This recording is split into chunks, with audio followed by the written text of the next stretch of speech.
নমস্কার বন্ধুরা। আজ 28শে ফেব্রুয়ারি 2026। পশ্চিমবঙ্গে এসআইআর-এর চূড়ান্ত তালিকা প্রকাশের তারিখ। আজ দুপুর 2টোর সময় ইলেকশন কমিশন এসআইআর-এর চূড়ান্ত তালিকা প্রকাশ করবে। এই তালিকা কিভাবে চেক করবেন, অনলাইন এবং অফলাইন, দুটি পদ্ধতিই আপনাদেরকে বলবো। তার সাথে বলবো, যদি কারো নাম বাদ পড়ে যায় তাহলে কি করবেন। তো প্রথমে বলি, এই তালিকাটি 3টি ধাপে প্রকাশিত হবে। প্রথম ক্যাটাগরি হচ্ছে অ্যাপ্রুভড, দ্বিতীয় আন্ডার জুডিশিয়ারি, 3 নম্বর ডিলিট। তো অ্যাপ্রুভড, যাদের নামের পাশে অ্যাপ্রুভড লেখা থাকবে তার মানে হচ্ছে এই তালিকাতে তাদের নাম উঠে গেছে, কোনো অসুবিধে নেই। 2 নম্বর ক্যাটাগরি অর্থাৎ আন্ডার জুডিশিয়ারি, এর মানে হচ্ছে নথি যাচাই চলছে।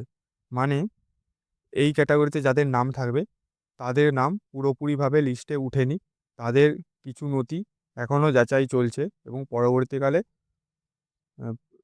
আরও একটি তালিকা প্রকাশ হবে, অতিরিক্ত তালিকা, সেই তালিকাতে এদের নাম উঠতে পারে। এবং 3 নম্বর ক্যাটাগরি হচ্ছে ডিলিট,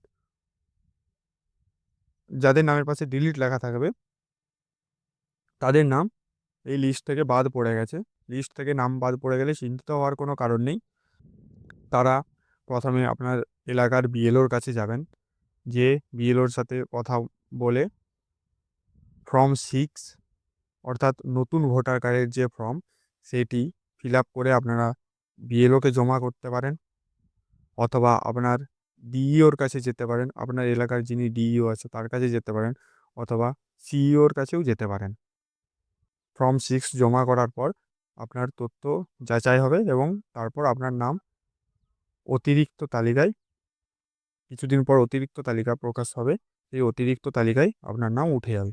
এই নিয়ে চিন্তিত হওয়ার কোনো কারণ নেই, কোনো গুজবে কান দেবেন না। চূড়ান্ত ভোটার তালিকা চেক করার জন্য সবার প্রথমে আপনারা ব্রাউজারে যাবেন www.eci.gov.in, এই সাইটে গিয়েও আপনারা চেক করতে পারেন, অথবা ceo westbengal.wv.gov.in, এই সাইটে গিয়েও চেক করতে পারেন, অথবা voters.eci.gov.in, এই সাইটে গিয়েও করতে পারেন, অথবা ডিইওর যেটি মেন সাইট সেখানে গিয়েও আপনারা কিন্তু ভোটার তালিকা চেক করতে পারবেন। এরপর অফলাইনে ভোটার লিস্ট আপনার এলাকার বিএলওর কাছে থাকবে, বা আপনার এলাকার যে বিএলএ তার কাছেও পেয়ে যাবেন। তাছাড়া ডিস্ট্রিক্ট ম্যাজিস্ট্রেট, বিডিও, এদের কাছেও পেয়ে যাবেন, এবং বিভিন্ন রাজনৈতিক দলের নেতাদের কাছেও লিস্ট কিন্তু থাকবে। তো আপনি তাদের কাছ থেকে চেক করে নিতে পারেন লিস্টে আপনার নাম আছে কিনা, বা অনলাইনে যে সাইটগুলি বললাম ওই সাইট থেকেও ডাইরেক্ট চেক করে নিতে পারেন।